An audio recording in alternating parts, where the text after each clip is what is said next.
Morning students. आज हम जो टॉपिक कवर करेंगे वो है सॉल्युबिलिटी। तो सबसे पहले आपको ये पता चलना चाहिए कि सॉल्युबिलिटी क्या होती है।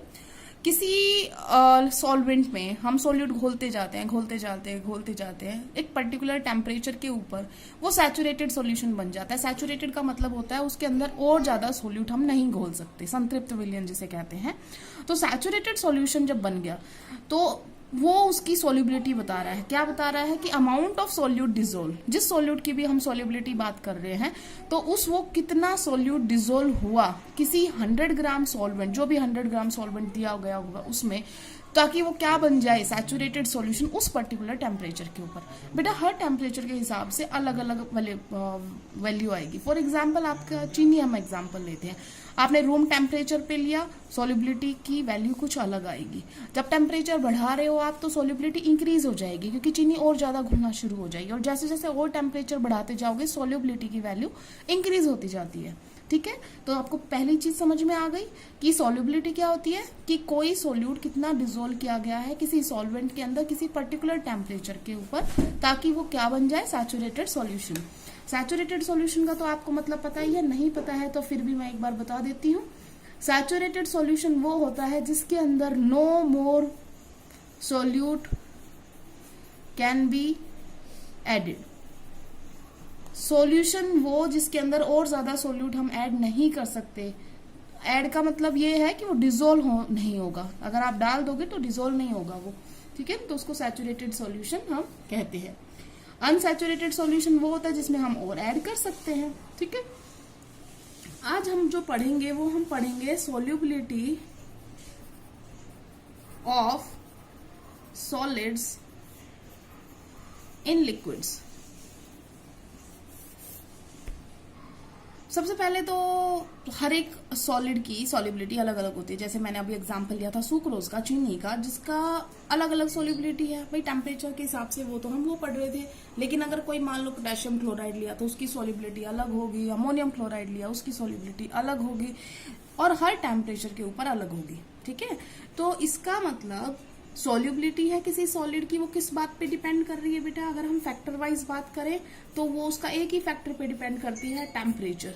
प्रेशर पे कोई फर्क नहीं पड़ता, प्रेशर का सॉल्युबिलिटी ऑफ सॉलिड्स में कोई फर्क नहीं पड़ता, क्योंकि सॉलिड इनकम्प्रेसिबल होते हैं पहली बात, और लिक्विड भी ऑलमोस्ट इनकम्प्रेसिबल होते हैं। दोनों आपस में, मतलब सॉलिड घुल गया है लिक्विड के अंदर तो आप प्रेशर लगाओगे तो लिक्विड में कुछ चेंज नहीं होने वाला है ना, विलियन में कुछ बदलाव नहीं होने वाला।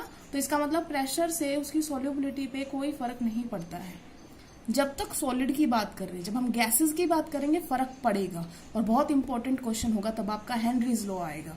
तो अभी आप सॉलिड की बात कर रहे हैं, हम सिर्फ आप एग्जाम्पल लो, नमक या को पानी में घोल दिया, या चीनी को घोल दिया, या यूरिया को घोल दिया, तो उनको अगर घोल रहे हैं तो प्रेशर का कोई इफेक्ट नहीं होगा।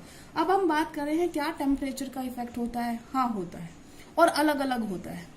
उसको समझने के लिए कि अलग अलग कैसे होता है, आपको ये बात समझनी पड़ेगी कि हमारे पास क्या है, हम जब सॉल्यूट को सॉल्वेंट में डालते हैं हमारे पास क्या बन जाता है, सॉल्यूशन। ये बात समझ में आ गई।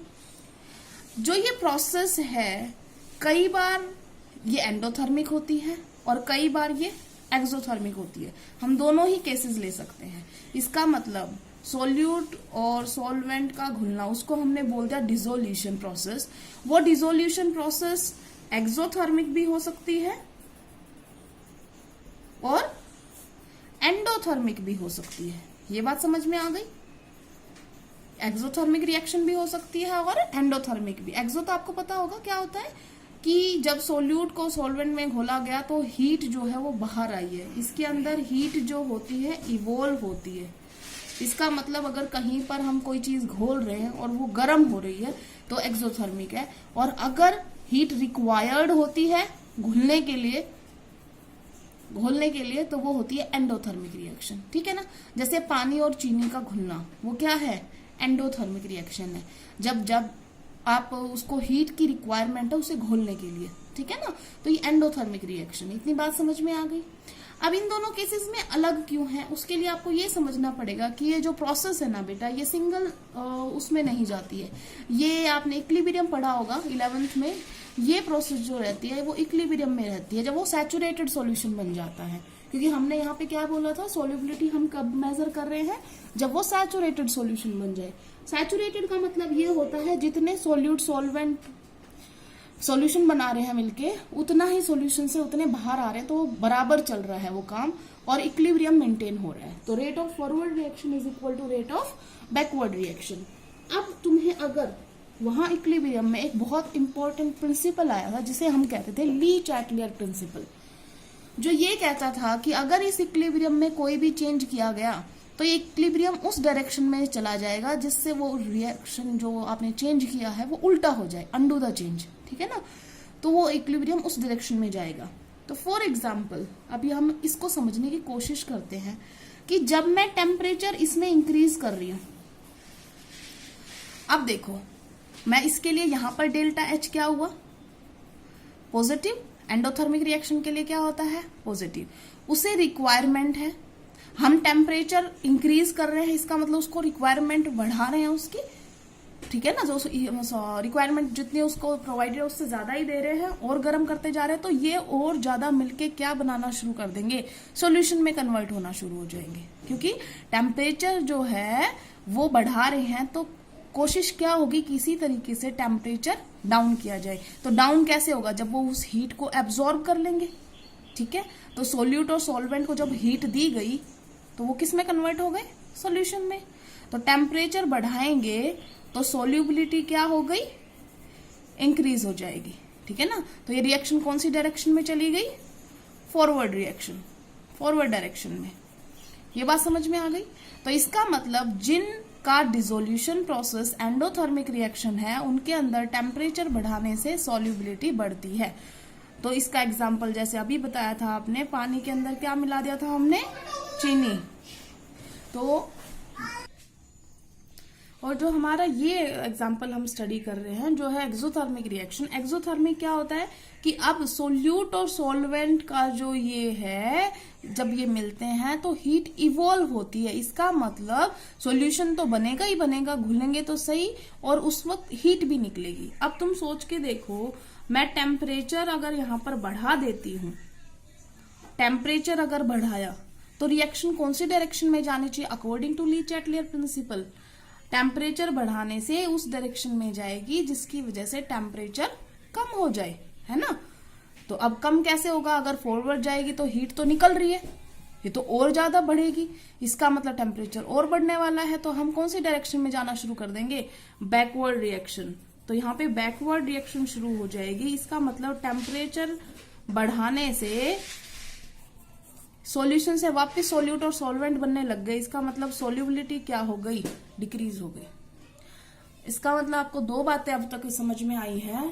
जो सॉलिड में सोल्यूबिलिटी डिपेंड करती है कि वो जो प्रोसेस है सोल्यूट और सॉल्वेंट के सॉल्यूशन बनाने की, जिसे हम डिसोल्यूशन बोल रहे हैं, वो एक्सोथर्मिक है या एंडोथर्मिक है। अगर वो एंडोथर्मिक है जिसे हीट रिक्वायर होती है प्रोसीड करने के लिए, तो बहुत बढ़िया, टेम्परेचर बढ़ाने से उसे हीट मिल रही है और सोल्यूबिलिटी बढ़ रही है, क्योंकि इन दोनों को हीट चाहिए ये बनने के लिए। तो आप टेम्परेचर देते रहोगे, ये लेते रहेंगे और इसमें कन्वर्ट होते रहेंगे। लेकिन अगर यहाँ पर हीट निकल रही है, जैसे कि मैंने इसमें साइन नेगेटिव लगा दिया जो एक्सोथर्मिक के लिए है, इसका मतलब सोल्यूट और सॉल्वेंट जब मिल रहे हैं तो यहाँ पर हीट निकल रही है। तो ऐसी प्रोसेस के अंदर आप टेम्परेचर बढ़ाओगे तो सोल्यूबिलिटी क्या हो जाएगी, कम हो जाएगी। ये बात समझ में आ गई। क्यों, क्योंकि सोल्यूट और सॉल्वेंट मिल रहे हैं तो भी एनर्जी निकल रही है, हीट निकल रही है, ऊपर से आप तापमान भी बढ़ा रहे हो। तो ली चैटलियर प्रिंसिपल क्या करेगा, उस डायरेक्शन में जाएगा जिस साइड कम टेम्परेचर होने के आसार हो। और कम तब होगा जब सॉल्यूशन से वापस सोल्यूट और सॉल्वेंट बन जाएंगे, क्योंकि अगर ये डेल्टा एच नेगेटिव है तो ये क्या होगा, डेल्टा एच पॉजिटिव, ठीक है, क्योंकि ये दोनों रिएक्शन अपोजिट है, एक फॉरवर्ड है एक बैकवर्ड है। तो अगर ये नेगेटिव है तो ये उतना ही क्या होगा, पॉजिटिव। तो ये होगा आज का हमारा topic, solubility of solid in liquids. Thank you class.